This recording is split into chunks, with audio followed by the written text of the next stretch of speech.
kapatid na Angelo Eranio Manalo, ang aming pong minamahal na pangalawang tagapamahalang pangkalahatan. Ang aming pong buong distrito ay lubos po naging galak sa pagsabot po ng inyong kaarawan.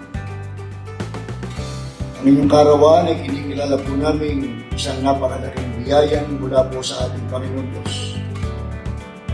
At amin pong kinikilala rin na kayo ang pinakamabuting tularan, halimbawa, sa pagmamahal, sa pagpapasakop, sa pakikipagkaisa, sa ating pong pinakamamahal na kapatid, sa ating pong tagapamahalang pangkalahatan, kapatid na Eduardo V.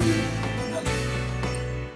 Dalangin po namin na kayo po ay lubos na kasihan, tulungan, at naproteksyonan ng ating Panginoon Diyos upang lalo po kayong maging katuwang ng pamamahala sa pagmamahal at pagmamalasakit sa kabuuan ng Diyos. Mula po sa distrito ng Buog, Zamboanga del Sur, sa pangunguna po ng mga ministro at manggagawa, ay buong puso po at buong gala na bumabati po sa ating pangalawang tagapamahalang pangkalahatan, ang kapatid na Angelo Eranio Manalo ng Happy Birthday po!